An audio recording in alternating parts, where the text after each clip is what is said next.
Hello, hello! Welcome on back to an episode of SkySaga Infinite Isles. This is Alpha 5, specifically patch 5.3. Alpha 5 brings out some new information.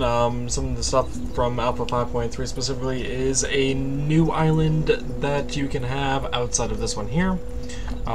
When you reach Settler Level 3, which I actually have to scroll over here for it. I happen to get the Jungle Ruins Island, which we will check out maybe in the next episode or two. I don't know how exactly they work, but there are double-sized chests, as you can see here, available from the Settler Trader, which is a bit useful for being able to maintain a single chest for like all the ores, all the wood, etc., etc.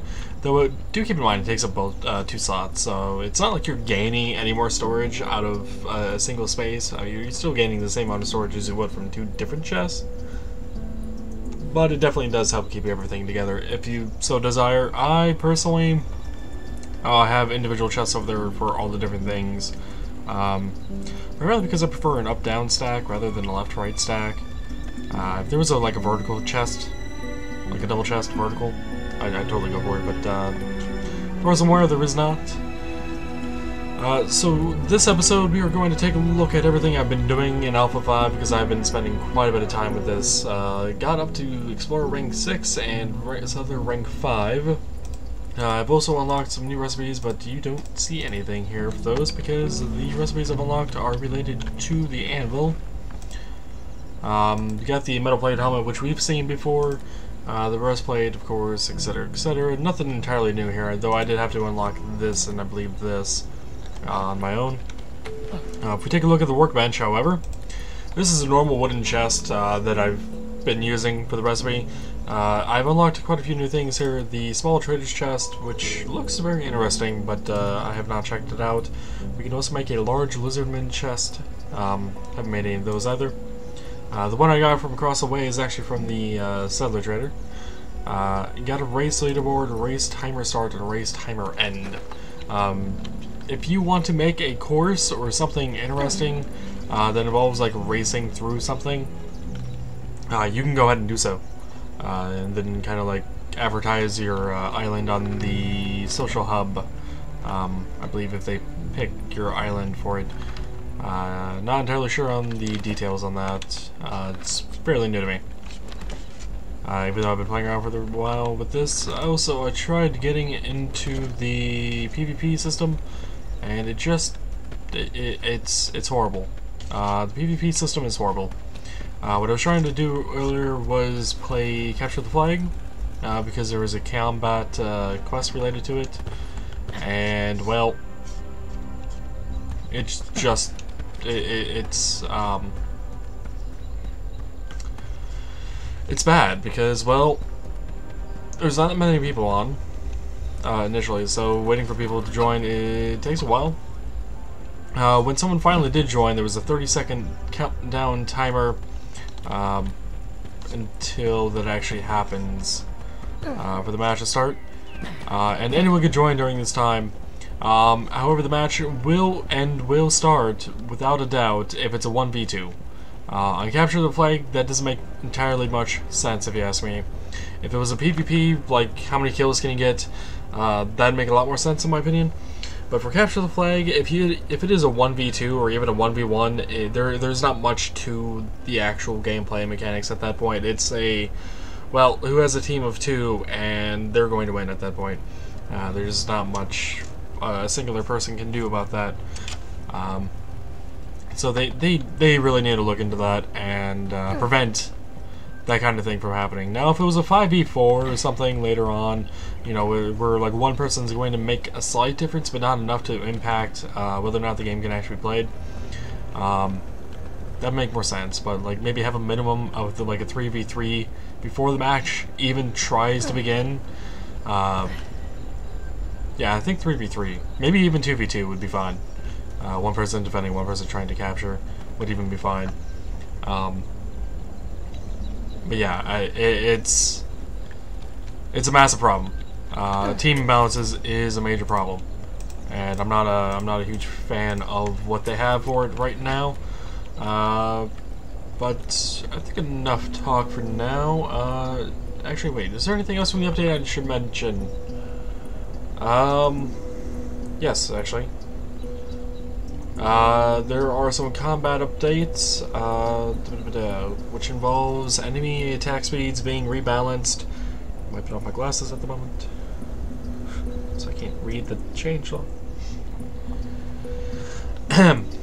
Attack speeds have been modified for all enemies. You can now you can see them coming. So I noticed this before when during combat it was just kind of like instantaneous, and you always had to have your shield blocking in all cases, which is honestly very slow and causes your stamina to regenerate slower. And it became a problem. Yeti's apparently also now animated in attack. I know we fought a Yeti once before, but I don't think I recall if it had an animation or not. Idling enemies also no longer stealth attack, and what I believe they mean by that is if they're just sitting here and you kind of walk up next to them unexpectedly, they don't just go boom, like before you even get to see anything happening.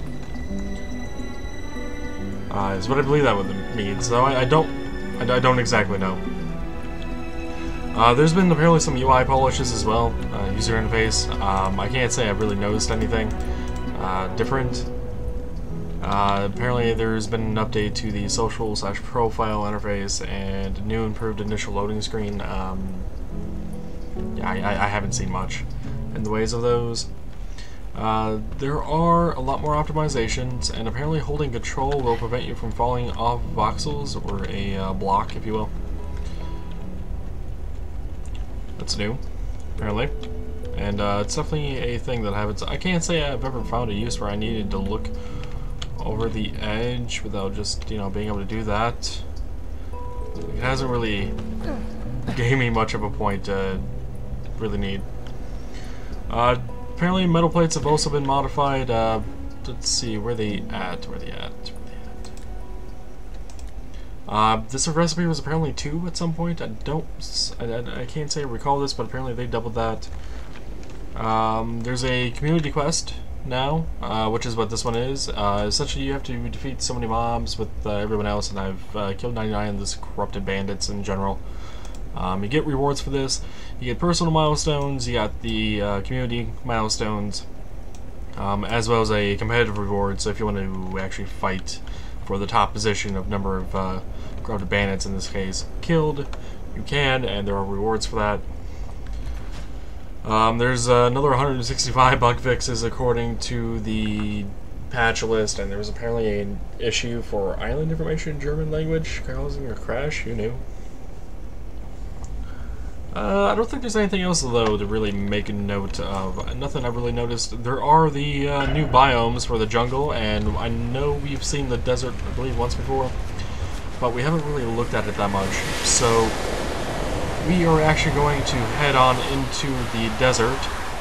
You may notice in the top left there below the community quest, I have complete a Sunreach Palace adventure. I don't know if I can get those potentially randomly, but that is potentially the goal here. So trying to get that quest completed this episode, or at the very least make some sort of reasonable progress on getting to it, if you will. Yeah,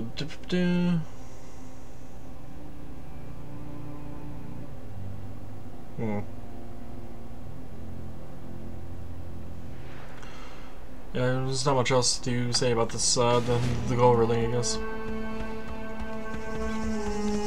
I think that there's nothing there. So this is the desert. Welcome to the desert. We got ligers here, and beetles. They are hostile. And I don't want to bother with you right now, liger. I am trying to get out of the heat. I'm actually trying to go into there. This is apparently a tomb area, huh? Alright. Another thing I learned about this game is the name of the place, Wild Plains Tomb. The Wild Plains is just randomized words. The tomb here is an important bit of information if you are trying to discover where the exit portal is. Like if you have one called the caves or caverns or something like that, then the exit portal is going to be the caves. There's probably an entrance somewhere in the middle that leads you into that. This one here, the tomb, is going to be that giant pyramid, and down below is going to be the exit portal. I'm just kind of looking for chests at the moment, though. Like this one right here. I'm also interested in seeing if there are any corrupted bandits in this place. Nope, these are tarnished people.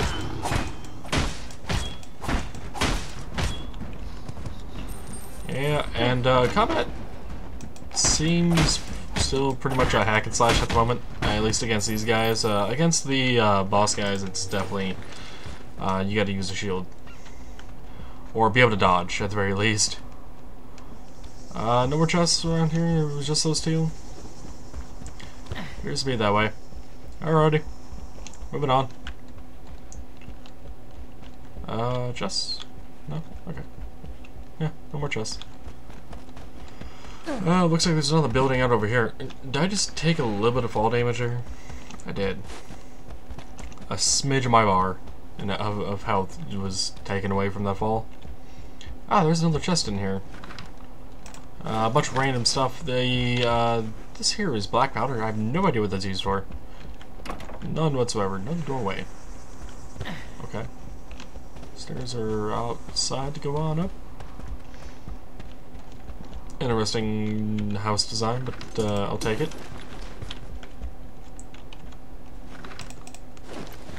Alright. No complaints here, I suppose. Also, these islands, these ones that float, you can actually jump, block your way up if you really wanted to. I have found a chest on a few of them here and there, but I haven't really seen that many chests up there to warrant trying to go up to every single one of them every single time. It's a bit of a hassle to try to do that to each and every single island that you see floating above. We were just here. we don't want to be here. We want to be over. Oh yeah.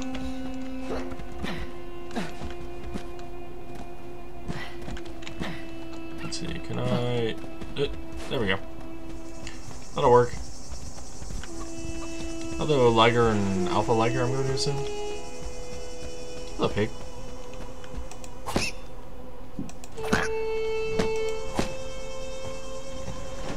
I'm sorry, pig, but the face seemed too adorable. I had to kill the adorableness. Ah, I see. Okay, so this one generated differently. I've been in one of these before, and when I came down the stairs, this entryway was actually off to the right instead of straight ahead, like I would assume most people would think it would happen. So it's interesting you say that this one came straight ahead.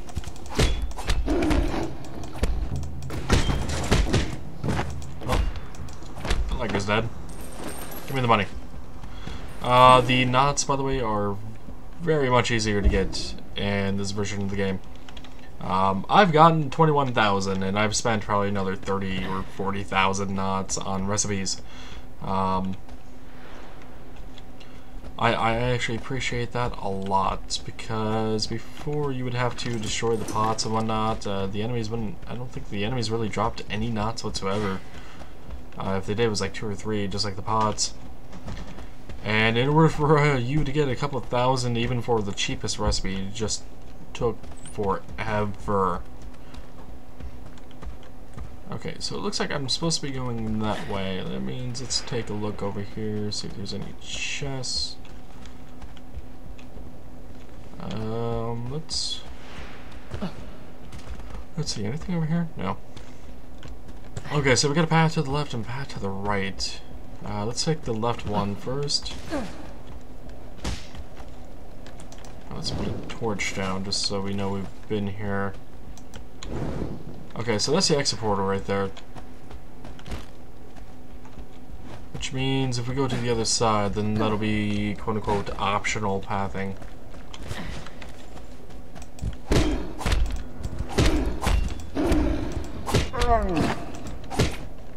Alright.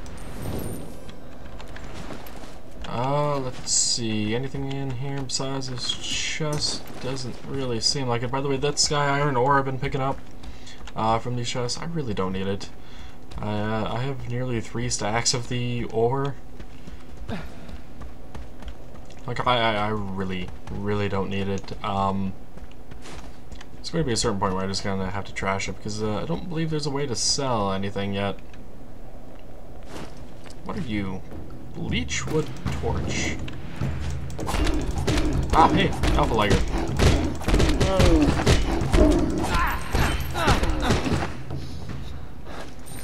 Just keep slashing away. They'll die before you take too much damage. Usually. It's basically how much damage one person can do by just slashing over and over again. Alright. So, what do we have here? We got some ligers that are going to be an issue.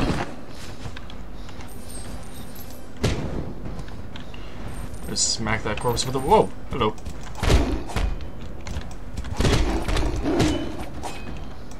Smack that corpse with a torch. Okay, so this Guardian Liger is right there. First off, but he actually throws a fireball, or tries to.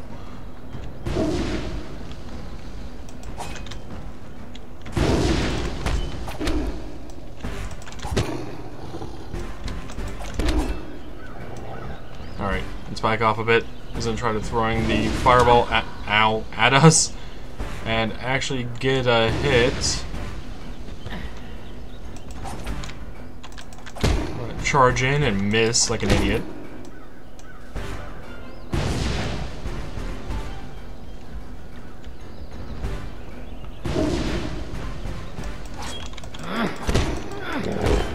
Ow. This fight actually might not go well. Because I keep missing my charge.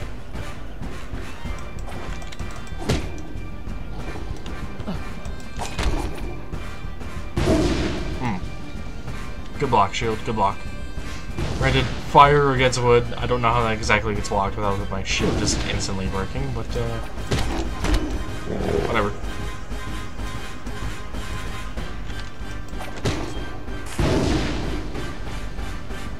Actually, how's the shield's durability doing? Whoa.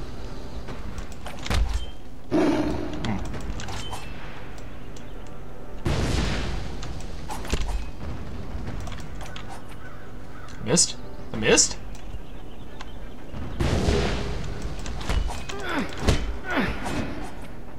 Can't believe that missed. If this guy didn't have a range attack, by the way, I would just grab the chest and go. Because the portal's already open. Like, there's no reason for me to sit around here once I have the chest. This guy does potentially drop a Dark Heart, which can be used for the more difficult adventures. But that actually hurt. That hurt quite a bit.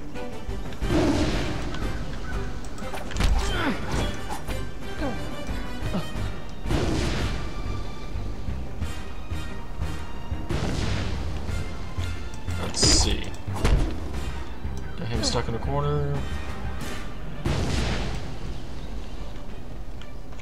How's his health? It is maybe an 8 left. Ooh.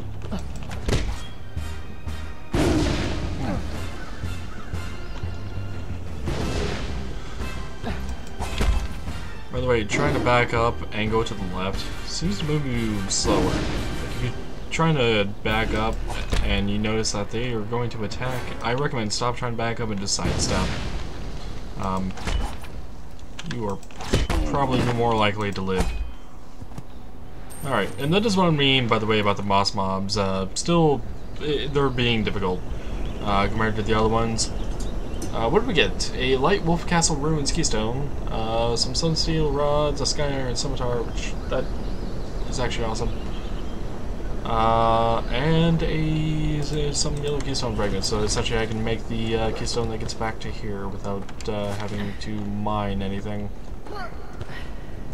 Alrighty. Oh, off we go.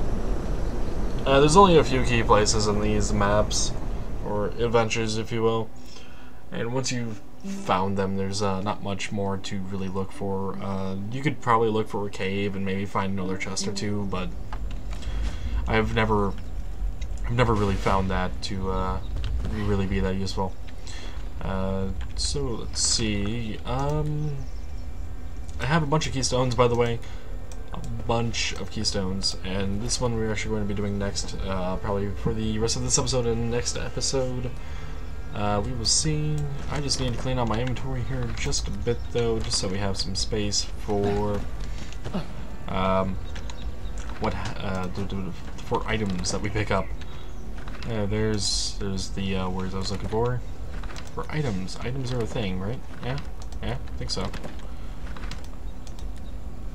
Sure, those are things.